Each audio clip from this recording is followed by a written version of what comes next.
hace 8 días tuvimos la oportunidad de compartir una palabra acerca de las mujeres, ¿no? Y vimos cómo ha sido de importante el papel de las mujeres, no solamente en el desarrollo en el Antiguo Testamento, cómo se desarrolló la mujer y cómo ayudó en muchas áreas, sino también en los evangelios, en el Nuevo Testamento vimos cómo Jesús resaltó a la mujer, como sin necesidad de que ella hiciera una sola obra o sin necesidad de que hiciera algo más, simplemente creer en Él. Él la restauró, Él la salvó, Él la sanó, Él la rescató. Vimos realmente cómo Jesús reivindicó la posición de la mujer y cómo la puso en alto, como deberíamos nosotros tenerla. Y hoy venía en el carro compartiendo con mi esposa acerca de las mujeres, por eso tenía en el corazón orar por ella, eh, por la labor que cumplen en los hogares y por la labor que cumplen en nuestra comunidad. Realmente cuando yo oro y doy gracias y la responsabilidad que tengo como esto, me doy cuenta de que yo, más que tener la responsabilidad con una iglesia, tengo una responsabilidad con usted, que es la iglesia. ¿Sí? Con cada una de sus familias tengo una gran responsabilidad y es edificarlos. ¿Sí? Esto es un lugar que no alquilamos. Esta no es la iglesia realmente, sino usted en su casa es la iglesia y esa es la responsabilidad que yo tengo con ustedes de que lo que yo estoy aprendiendo, recibiendo, estudiando, escudriñando llegue a su corazón de la manera correcta. Y veníamos en una serie que se llama Evangelio. Hablamos que el Evangelio, esa buena palabra, ese mensaje feliz que a veces nos lo hicieron cargado, que nos hicieron ese mensaje triste, quiero que sea realmente entendido. Hablamos que el Evangelio es la identidad de hijo. Hablamos que Evangelio es más que discípulo. Hablamos que Evangelio es gracia y después hablamos unos cuantos días de gracia y hablamos que Evangelio es gracia y verdad y que esa verdad de verdad debería ser transformadora. Hablamos de que otro Evangelio, alguien que me diga más, alguien que haya tomado apuntes. Bueno, no importa, ahí lo vamos a reforzar. Hablamos de que el Evangelio es la buena noticia, ese mensaje feliz, eso que realmente quisiéramos esperar cada día, las buenas nuevas de salvación y que nos lo convirtieron en una carga, en un mensaje triste, en un mensaje ahí llevadero como a medias. Y Evangelio realmente es buena noticia y es la noticia de que Dios no encerró el Evangelio bajo las voces de las élites cristianas en una iglesia, ni que tampoco está bajo la administración de los grandes hombres de ley de Dios que interpretan las leyes, sino que el Evangelio está abierto para todos. No se quedó encerrado en una iglesia, no se quedó encerrado en una doctrina, no se quedó encerrado en una denominación, sino que es lo que nos trae realmente revelación. Y es que han tergiversado la palabra evangelio, nos dicen evangélicos y ya nos están tildando de religiosos y legalistas. Y no es así. Evangelio lo vamos a dejar que es una muy buena noticia. Ahora, el evangelio está entre nosotros. Hace poquito vi una clase con un maestro que se llama Miguel Pulido, que se llama Dios se hizo carne. Y esto me reforzaba aún más que debemos seguir abriendo la mente acerca de lo que es el evangelio. La enseñanza de hoy se llama evangelio igual a arrepentimiento. Evangelio igual a arrepentimiento. Y cuando nos mencionan arrepentimiento, uno empieza como que ya va a empezar a decirme que voy a arrepentirme de todos mis pecados. Pues bueno, yo quiero que desarrollemos la enseñanza para que entremos en profundidad y en materia lo que es la palabra como tal, arrepentimiento. El evangelio está entre nosotros, viviendo, existiendo en nuestra realidad, en tus debilidades, en tus miedos, en tus realidades nos está acompañando. Él es el que nos entiende, nos sana, nos salva y genera una manifestación en nuestra comunidad. El evangelio debe manifestar entre nosotros solidaridad, empatía y esperanza. ¿Estás viviendo un verdadero evangelio? ¿Eres tú el evangelio en tu casa? Por favor, reflexionen en eso. ¿A cuánto nos han dicho la vida cristiana es difícil? ¿A cuánto nos han dicho eso? A mí me lo dijeron muchas veces, la vida cristiana es difícil. Y es que realmente la vida cristiana es difícil si tú la llevas sin Jesús, porque la estarías llevando en tus fuerzas. ¿A cuánto nos dijeron, se tiene que sufrir por el Señor? ¿A cuánto nos dijeron? A mí muchas veces me lo dijeron. ¿A cuántos te dijeron, tú tienes que pagar un precio? Dices, Andreita, es así. Trabaja mucho en el servicio para el Señor, esfuérzate, y te dicen esfuérzate y sé valiente, le dicen no la palabra, esfuérzate y trabaja mucho en el servicio, ¿sí? Porque entre más tú sirvas y entre más te involucres, más le vas a agradar a Dios. ¿A cuánto le dijeron eso? A mí me lo dijeron también muchísimas veces. ¿A cuánto le dijeron? Ore mucho, mijo, ore mucho. Levántese a las 3 de la mañana, 4 de la mañana. Bueno, y José se levanta a las 3 de la mañana todos los días, fresco y relajado. Ese sí, es como que tiene el privilegio de ser de los primeros que ora. A las 5 o 6 de la mañana, levántese, mijo, ore mucho, ore mucho. Asegúrese de leer todos los días la palabra, porque si no, no habrá revelación y así le agradarás más a Dios. ¿Cuántos le dijeron eso? A mí me lo dijeron muchísimas veces y muchas veces lo hice, leí la palabra diario y no tenía ni entendimiento ni revelación y lo que me quedaba aquí lo repetía como un loro sin tener absolutamente ni idea de lo que estaba diciendo. ¿Sí? Eso logró que yo me metiera tanto en la Biblia, pero cuando realmente entendí qué es el Evangelio, empecé a escudriñar esa palabra y esa palabra fue la que hizo que esto estuviera pasando hoy en día. Esa palabra es la que de verdad me sacia y me dan ganas de leerla y escudriñar profundamente porque está trayendo revelación a mi vida. Es con esa intención que deberíamos hacerlo y debemos entender que cuando tú lees tu Biblia para calificar a las bendiciones de Dios, está cerrado. Tú tienes que leer tu Biblia para aprender sobre tus bendiciones y tu máxima herencia, que fue ¿quién? ¿Cuál fue tu promesa también? Jesús. Fue la máxima promesa y en él se desarrolla el resto de cosas. En él se desarrolla la sanidad, la libertad, la salvación. Y quiero que vayamos a un pasaje que está en Lucas 5. Lucas 5. Voy a leerlo la Reina Valera, la que dice así como palabras rimbombantes y espiritualoides. Dice 5.1, del 1 vamos a leer como hasta el 11 más o menos. Lucas 5 dice, aconteció que estando Jesús junto al lago de Genezaret, el gentío se agolpaba sobre él para oír las palabras de Dios. Y vio dos barcas que estaban cerca de la orilla del lago, y los pescadores, habiendo descendido de ellas, lavaban sus redes. Y entrando en una de aquellas barcas, la cual era de Simón, le rogó que las apartase de tierra un poco, y sentándose, enseñaba desde la barca a la multitud. Cuando terminó de hablar, dijo Simón, boga mar adentro y echa vuestras redes para pescar. Aquí hay una parte clave que dijo que le rogó. Imagínese el Señor rogándole a Pedro para que por favor lo dejara montar en su barca. Listo, el 6 dice, el 5, respondió Simón, le dijo, maestro, toda la noche hemos estado trabajando y nada hemos pescado. Me salté mucho, perdón, al 4. Cuando terminó de hablar, dijo Simón, boga mar adentro y echa vuestras redes para pescar. Respondió Simón, le dijo, maestro, toda la noche hemos estado trabajando y nada hemos pescado, más en tu palabra echaré la red. Y habiéndolo echado, encerraron gran cantidad de peces y su red se rompía. Entonces hicieron señas a los compañeros que estaban en las otras barcas para que viniesen y ayudarles. En ambas barcas de tal manera que se hundían. Viendo esto, Simón Pedro cayó de rodillas ante Jesús diciendo, apártate de mí, Señor, porque soy hombre pecador. El 8 es un versículo clave. Téngalo ahí. Apártate, dice, porque el 8, viendo que esto, Simón Pedro cayó de rodillas ante Jesús diciendo, apártate de mí, Señor, porque soy hombre pecador.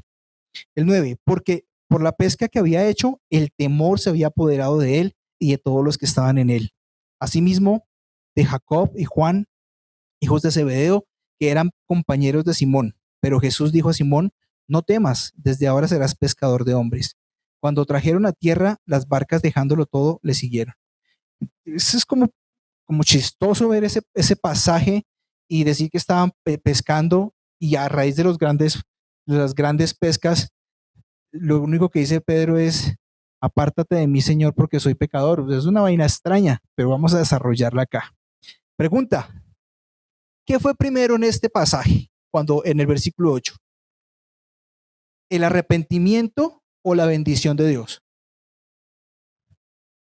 Según el pasaje bíblico, la bendición. ¿Sí? Ok.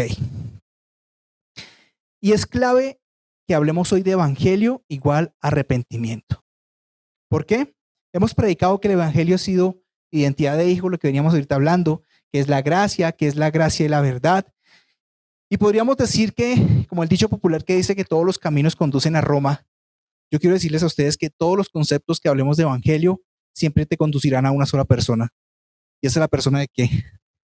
De Jesús. Es la persona de Jesús. Cuando el evangelio de la gracia es realmente entendido en nuestras vidas, usted será realmente bendecido.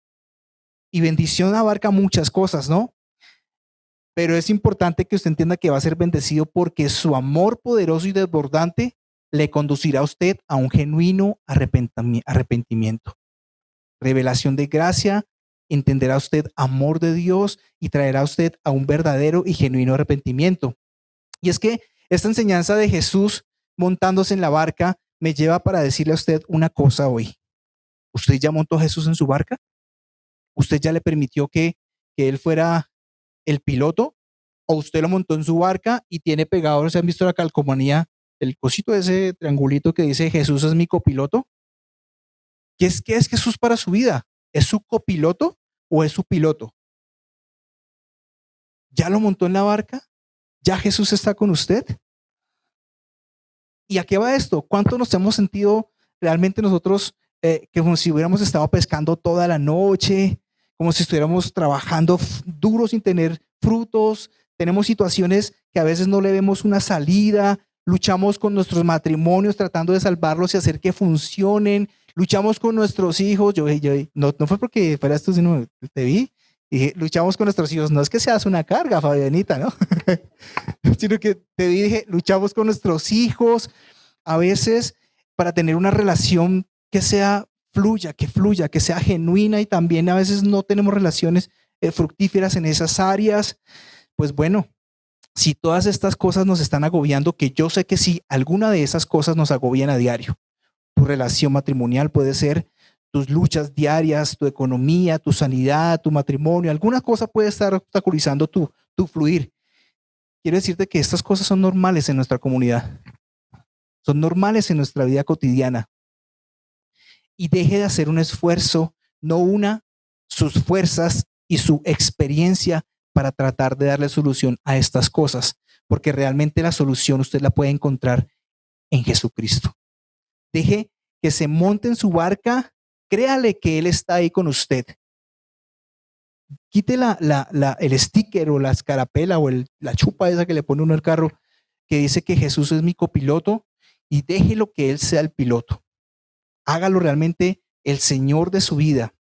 Es bueno que usted lo suba en su barca y no que sea como, que no pase que Jesús sea usted rogándole como a Pedro, que le rogó para que lo dejara montar en la barca. Dice el texto, le rogó. No se haga el rogar.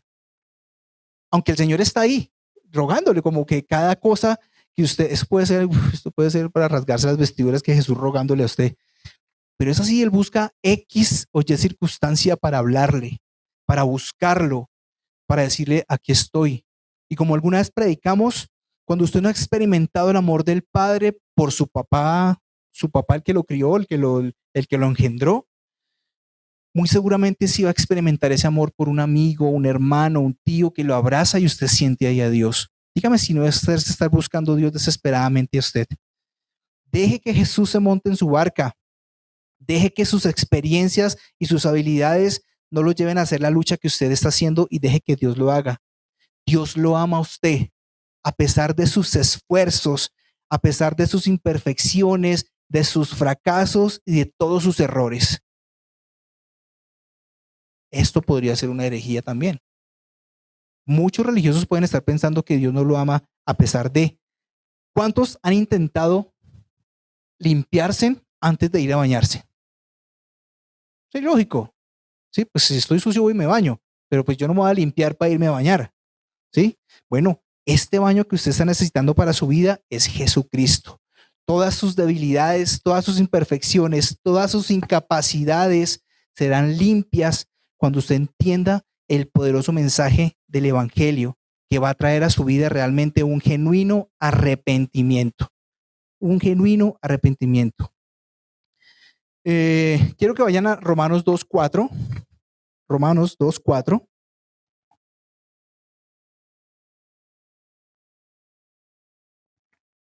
Y antes de leerlo, tengo aquí un punto que he resaltado, y es: ¿cuántos como creyentes y no creyentes o cuando usted no era creyente, básicamente, le decían constantemente que usted tenía que arrepentirse de sus pecados, arrepiéntase, arrepiéntase, latíguese y no sé qué. Bueno, este texto de Romanos 2:4, cuando usted lo lee en contexto, habla mucho del juicio de Dios, pero mucho, desde antes del 4 y después del 5, habla mucho acerca del juicio de Dios. Pero quiero resaltar el 4 específicamente, que está en signo de preguntas. Y yo no quiero que la enseñanza que estamos compartiendo hoy sea ladrilluda. Vamos a entrar mucho al griego, que es lo que hoy en día ha traído como refrigerio a mi vida, porque he podido escudriñar desde el griego qué trata de decir la palabra. Y este texto 2:4, Romanos 2:4, es importantísimo y está en signo de preguntas. Yo lo tengo en la Reina Valera y lo leí en otras versiones que no las traje. ¿Por qué? Porque es muy confuso. Es muy, muy confuso. Entonces, por eso quiero despejar la idea del texto de 2:4. Dice, o menospreciáis las riquezas de su benignidad, paciencia y longanimidad, ignorando que su benignidad te guía al arrepentimiento. Eso parece un trabalenguas. Por eso quiero desglosarlo. Se lo leo otra vez. O menospreciáis las riquezas de su benignidad, paciencia y longanimidad, ignorando que su benignidad te guía al arrepentimiento. Cuando usted lee el texto completo, pero usted llega al 4, usted queda más loco de lo que queda ahorita leyendo solo el 4. Y si sigue leyendo del 5 para abajo, lo sigue enredando. Pero cuando desatemos este 4, usted se va a dar cuenta lo importante que es este versículo para hablar del arrepentimiento. Y es que esta palabra de menospreciar, dice, o menospreciáis, se acerca a una palabra que se llama subestimar. En la traducción del espejo, que es una traducción que dice que es parafraseada del griego, o sea, como si fuera del original, la palabra usar realmente es subestimar. Esta semana, me hizo acordar, la persona que maneja las redes de community WhatsApp publicó este mensaje, ese texto, Romanos 2:4, y yo compartí unas cosas ahí y hace mucho tenía en el corazón hablar acerca de arrepentimiento. Y entonces esta palabra subestimar, menosprecias, lo asemejamos a subestimar, viene del griego, yo creo que va a aparecer ahí, cataproneo, del griego cataproneo. ¿Sí está ahí? ¿Sí? Es importante que usted tenga ahí clave eso. ¿Por qué es importante estos textos griegos? Porque una sola palabra tiene un sentido y una profundidad grandísima que le revoluciona a usted la mente. Entonces, catraponeo dice, está dividida en dos palabras, en cata, que es abajo, y proneo, que es pensar o formarse una opinión, ¿sí? Y es que estos textos le va a traer a usted no solamente una libertad de interpretar un texto, sino que le va a traer a usted una revelación de cómo usted puede acercarse al Padre en una relación genuina padre e hijo. Entonces, cata dice abajo y proneo, pensar o formarse una opinión. Y lo que compone esta palabra dice que no te hagas una opinión por debajo de lo que realmente es. Eso es, imagínese esa sola palabra, menospreciar o subestimar, quiere decir, no te hagas una opinión por debajo de lo que realmente es. Pero esta frase nomás, esa frase está, esa frase nomás, si tú no la compones con el resto de la frase, pues no va a tener ningún sentido. Simplemente tú dices, sí, es poderosa, pero compongámosla toda. Entonces, vuelvo y digo, cata, abajo y proneo, pensar o formarse una opinión. Entonces, en la unión de esas dos palabras dice, no te hagas una opinión por debajo de lo que realmente es. Después nos dice el texto, nos dice Romanos 2:4, o menospreciáis las riquezas de su benignidad. Trabajemos esa segunda palabra, benignidad, que la benignidad, siempre que tú la buscas, siempre va a estar atado a algo espiritual. Y la benignidad siempre es la bondad de Dios. Entonces, así nomás en esta conjunción de dos palabras, yo te podría decir que no te hagas una opinión por debajo de lo que realmente es la bondad de Dios. Y ahí tú ya quedarías con la cabeza estallada, pero esto viene más profundo. Entonces, benignidad nos habla de la bondad de Dios y es la revelación de la bondad de Dios que nos guía a un genuino arrepentimiento. Es la bondad de Dios la que te lleva al arrepentimiento y no es tu arrepentimiento el que te lleva a la bondad de Dios. ¿Sí? Téngalo claro, es la bondad de Dios que te lleva a ti a tener un genuino arrepentimiento y no es tu arrepentimiento el que te lleva a la bondad de Dios. ¿Ok? Sigamos sumando esta frase, este versículo. Y dice que esa bondad es llena de ¿qué?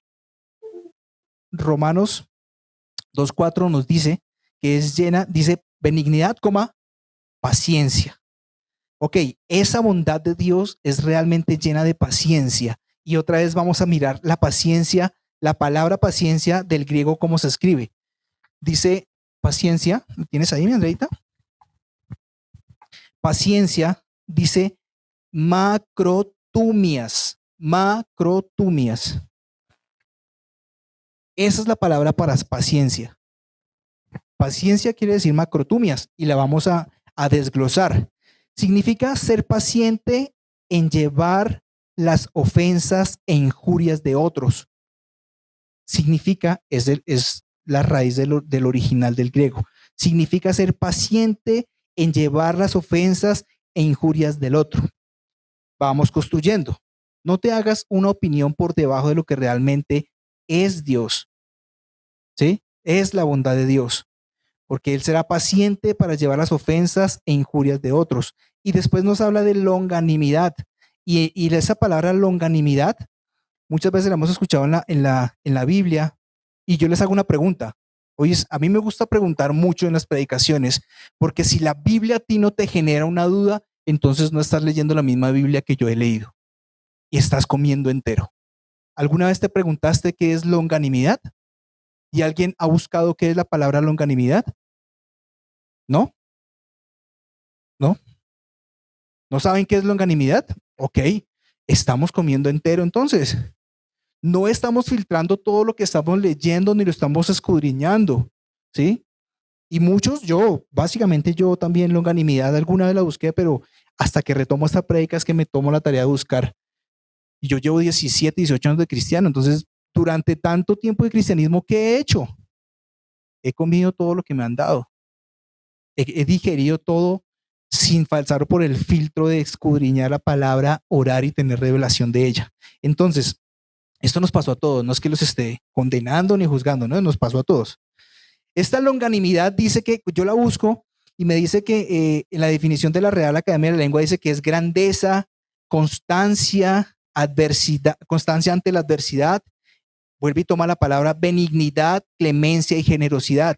Vea lo que es longanimidad. Qué palabra tan fea para decir que es poderse reponer, ser grande ante las adversidades.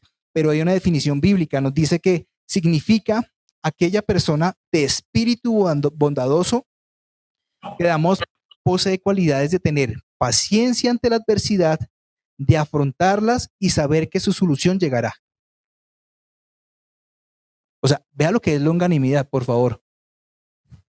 Para que, no sé, leamos la Biblia y diga paciencia y longanimidad y uno sí, es verdad lo que dice. Pero ¿por qué no las hemos escudriñado? Yo le doy gracias al Señor por esto que ha puesto en nuestro corazón hoy. Se la define otra vez el concepto bíblico.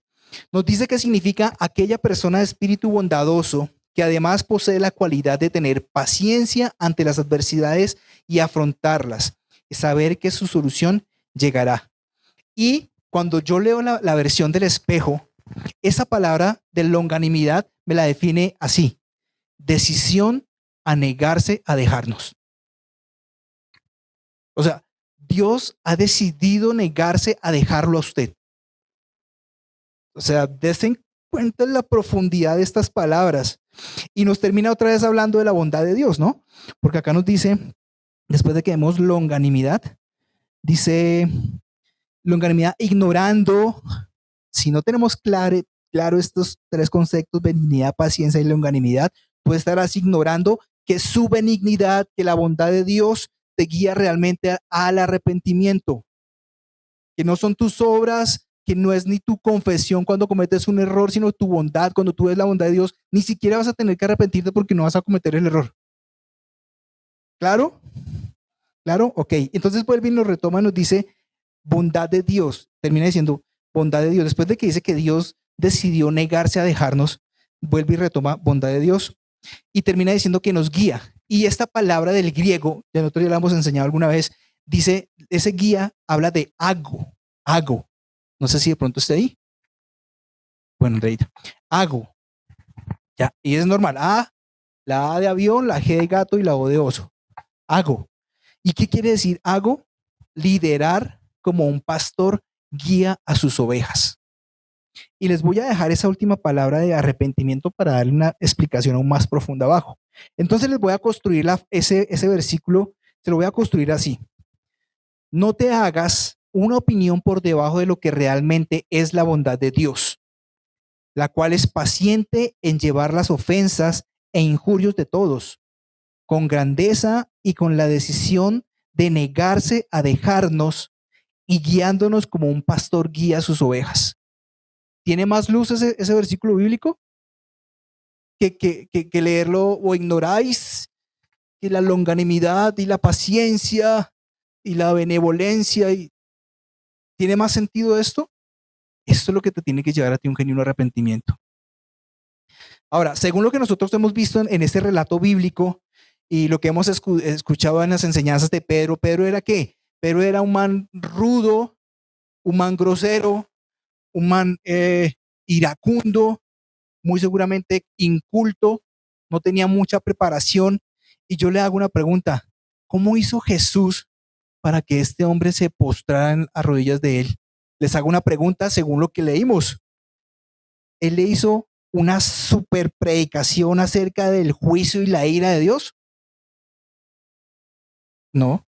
Él cogió los 10 mandamientos y los 613 que vimos alguna vez y se los predicó todos para que él se arrodillara y viera que era un pecador. Tampoco. Hizo una magistral predicación acerca de la ley de Moisés. Tampoco. Dos cosas pasaron ahí nomás para que él se diera cuenta que era un pecador que tenía que arrepentirse. La primera, dejó subir a Jesús a su barca y quitó el churumbel, el letrero ese de que Jesús es mi copiloto, y lo dejó ser su piloto. Y la segunda que pasó, Jesús lo bendijo con una pesca tan grande que se rompían las redes. Jesús lo bendijo con una pesca tan grande que se rompían las redes. Y vuelvo y le leo el versículo 8 de lo que leímos de Lucas. Viendo esto, Simón Pedro, ¿qué pasó? ¿Qué dice el versículo 8 de Lucas? Cayó de rodillas ante Jesús, diciendo, apártate de mí, Señor, porque soy un hombre pecador. Una vez más yo te digo que la revelación de la bondad de Dios es la que te guía a un genuino arrepentimiento y no que tu arrepentimiento es el que te va a guiar a la bondad de Dios. O sea, tu arrepentimiento no va a cambiar la bondad de Dios. Tenlo claro. Predica un evangelio de gracia y de verdad. Predica un evangelio de la bondad de Dios y este evangelio conducirá a quien tú le prediques a un genuino arrepentimiento. Pero muchas veces hemos hecho lo contrario, ¿no? Primero le queremos decir a la gente, usted el alcohólico, arrepiéntase. Usted el homosexual, arrepiéntase. Usted la prostituta, arrepiéntase para poder acercarse al Señor. Cuando aquí nos está diciendo que cuando usted muestra la bondad de Dios, Él solito, el Espíritu Santo hará la obra de que ellos se arrepientan. No somos nosotros, es Él el que lo hace. ¿Qué tienes que predicar? Gracia, verdad, bondad. El Evangelio. Gracia, bondad, verdad. Este será el que te guía a un genuino arrepentimiento y no lo que tú prediques infundando temor, juicio, indignación y menosprecio. Porque eso es lo que ha dejado la iglesia.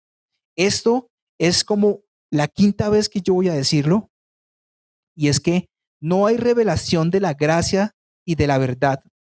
Eso yo quiero reiterarlo. Así como he dicho que la gracia no es lo que te habilita para pecar, y dije que lo voy a repetir mucho, que no es la excusa para que tú peques, te repito no hay revelación de la gracia, de la verdad y la bondad de Dios si no entendemos su amor por nosotros. ¿Realmente te sientes amado por el Padre? ¿Eres digno para tener entendimiento acerca de la gracia, la verdad y la bondad de Dios. Pero no habrá manifestaciones de amor de ti hacia otras personas si no hay una revelación y un entendimiento claro de la gracia, la verdad y la bondad de Dios. Yo he hecho es como muchos trabalenguas hoy, ¿cierto? Pero bueno, yo espero que queden ahí todos para que ustedes los puedan copiar ahí. Y ahora sí, para terminar, quiero hablar acerca de qué contexto tiene arrepentimiento. ¿Qué es arrepentimiento realmente? Para mal o para bien, yo creo para mí fue para mal porque nunca me lo hicieron claro. Nos predicaron, nos dieron conceptos cerrados, enseñanzas chuecas acerca de arrepentirse, y yo siempre lo vi como un lamento, una tristeza, el látigo. ¿Ustedes qué creen que hace la religión en Semana Santa cuando se quieren representar la crucifixión de Jesús? Arrepiéntase, ellos espían sus pecados haciendo las obras que Jesús hizo, ¿sí? Entonces, lastimosamente, a mí me lo enseñaron así. Eso es un lamento, es una tristeza, arrepiéntase y tal. Pero esta palabra realmente de arrepentimiento que está en la Biblia fue cambiada por una palabra del latín que decía penitencia. Y como para darle más, reforzar esa palabra penitencia, algunos religiosos le pusieron la palabra re. Entonces, del latín repenitencia es arrepentimiento.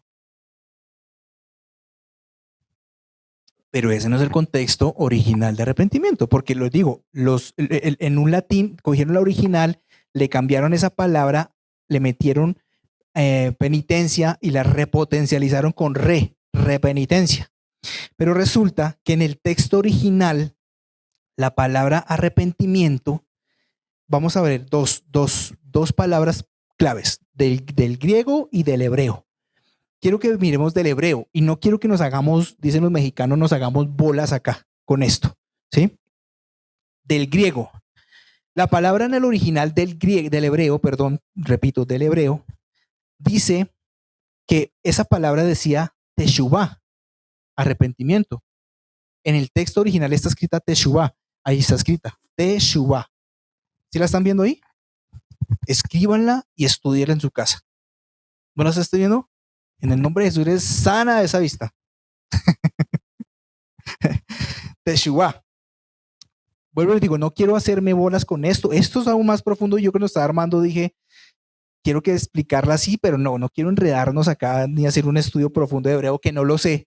Yo acudo a los textos, acudo a las lecturas y reconfirmo varias veces lo que estoy investigando. Entonces dice Teshuvah. Se escribe en hebreo. Dice que le mandé una imagen. Mira la imagen. Mira la imagen. ¿Listo? Téngala ahí presente. Tengan presente esa imagen. Dice que está formada por 5 letras. Si usted ve ahí 5 letras, digamos, cada letra es un pictograma o significa un número o tiene un significado o tiene alguna señal a entender, ¿sí? Eso es lo que se llama un pictograma, que cada letra tiene un significado, un número o una descripción, ¿correcto? Entonces, ahí están las 5 letras y cada letra, si usted se da cuenta, espero que pueda ver desde allá, de pronto no, se lee de derecha a izquierda, o sea, de aquí hacia allá, ¿sí? Y entonces, esa palabra, cuando se lea así, como cada una tiene significado y tiene un símbolo y hasta un número, quiere decir, debido a la cruz, regresa a la gracia. Eso es arrepentimiento del hebreo. Debido a la cruz, regresa a la gracia. Entonces, acá voy a explicarles acá de pronto. Entonces, acá dice, esto significa la cruz en su pictografía, en su significado, ¿sí? Estas suman el número, suman la palabra regresar, una conjunción de un verbo. Y el último, y el último es un número que significa el 5. Y el 5 en la Biblia es el número de la gracia. ¿Sí? Hay simbología numérica en la Biblia también, el 5, el 7, el 6, ¿sí? Entonces, ese último termina diciendo que es el 5, que es la gracia. Entonces, ¿qué es arrepentimiento para el hebreo? Debido a la cruz, regresa la gracia. Esto es poderoso. Y quiero que miramos la palabra arrepentimiento del griego. ¿Sí? Dice que viene del griego metanoeo, cambio de mentalidad o de opinión. Ese es del griego metanoeo, cambio de mentalidad o de opinión. O también se escribía como metanoia. Ahí está, sí, ahí está. Metanoeo, cambio de mente o de opinión. O metanoia. Entonces, déjalo ahí, Andreita. ¿Está bien? Dice, está dividido en dos palabras. Meta, que es junto con o cambio. Junto con o cambio. Y novia, que también tiene varias maneras como de darle significado, que es novia o nous, que es mente, conocimiento y espíritu. ¿Por qué? Porque esta palabra la usaron los estoicos, la usaron los filósofos y la usaban también para dar una interpretación acerca de las lecturas del Pentateuco. ¿Sí? Entonces, por eso tiene esos tres significados. Mente, que era eh, relacionado con la metafísica, que era conocimiento relacionado con los filósofos y que era espíritu para también los religiosos de la época. Entonces, eso es noia o nous. Pero cuando yo leo la versión traducida del griego al español en la versión del espejo, dice que es junto con la mente de Dios. Junto con la mente de Dios. No tiene tilde, junto con la mente de Dios. Quiere decir esa metanoia, junto con la mente de Dios. Bueno, esta palabra nos sugiere que hay un cambio radical de tu mente, hay un cambio radical de tu mente y es darse cuenta de los pensamientos de Dios hacia ti. Entonces, no simplemente, eso es arrepentimiento, metanoia, un cambio radical de mente, pero es darse cuenta de lo que realmente Dios piensa acerca de ti también. Entonces, es fácil. Es que la metanoia es, yo cambio de mente, pero no cambio de mente en cuanto también mi relación con el pecado, sino cambio de mente en cuanto a cómo Dios me ve a mí. O sea, esto realmente es profundo, es muy, muy profundo esto. Y que vuelvo y digo, esto es somero para lo que realmente hay por escudriñar y estudiar ahí. Esto es una enseñanza así práctica para que usted tenga una metanoia en su vida. Y es que la metanoia no es solamente una vez, sino es constante, porque la palabra misma dice que es la que te transforma día a día, es la que renueva tu entendimiento, cambia tu manera de pensar y de vivir. Eso hace esta palabra poderosa de Dios en tu vida, metanoia. Cambia tu perspectiva en cuanto a relación del pecado, cambia tu perspectiva en cuanto a tu relación con el Padre y sabes qué es lo que el Padre piensa de ti. Y otra vez, Romanos 2:4, se la leo a la Reina Valera, dice, o menospreciáis las riquezas de su benignidad, paciencia y longanimidad, ignorando que su benignidad te guía al arrepentimiento. Qué vaina tan enredada. Pero se la voy a definir como ya la desarmamos. No tengas una opinión por debajo de lo que realmente es la bondad de Dios, la cual es paciente en llevar las ofensas e injurios de todos, con grandeza y con la decisión de negarse a dejarnos y guiándonos a un cambio radical de mentalidad para unirnos a sus pensamientos. ¿Otra vez? ¿Pero cuál? ¿La Reina Valera o la que viene en la construcción del griego? Ok, no tengas una opinión por debajo de lo que realmente es la bondad de Dios, la cual es paciente en llevar las ofensas e injurios de todos, con grandeza y con la decisión de negarse a dejarnos, guiándonos a un cambio radical de mentalidad para unirnos a sus pensamientos. O sea, otra vez lo repetimos, ya la copiaron, ya la memoricé. Otra vez, listo. No, no te hagas una opinión por debajo de lo que realmente es la bondad de Dios, la cual es paciente en llevar las ofensas e injurios de todos, con grandeza y con la decisión de negarse a dejarnos y guiándonos a un cambio radical de mentalidad para unirnos a sus pensamientos. Y te voy a terminar leyendo desde el Antiguo Testamento que decía Isaías 55, 8, 9. Ese texto está dentro de la escritura como referencia la Biblia del espejo, pero me trasladó a mi nacimiento de nuevo y ya les cuento por qué. Dice, porque mis pensamientos no son vuestros pensamientos, ni vuestros caminos son mis caminos, dice Dios. Como son más altos los cielos que la tierra, así son mis caminos, más altos que vuestros caminos, y mis pensamientos más altos que vuestros pensamientos. Alíñate con los pensamientos de Dios que son más altos para ti. Alíñate con la voluntad del Padre que es mucho más alta para ti. No dejes entrar en juicio tu vida con palabras, con definiciones que las cuales a veces nos dejan locos. Y lo que te puedo decir hoy es arrepiéntete, pero tú ya me vas a entender que lo que necesitas es transformar tu mente en tu relación con el pecado y en tu relación hacia el Padre. ¿Listo? Bueno, Padre, yo te doy gracias en el nombre de Jesús por esta palabra, Señor. Gracias por el fluir de tu espíritu acá, Señor, enseñándonos, exhortándonos, animándonos, Señor, llevándonos a toda verdad, Padre. Te doy toda la honra y la gloria, Señor, porque tu palabra se ha hecho vida y se ha hecho carne y habita entre nosotros, Señor. Eres tú, Señor Jesucristo, manifestado.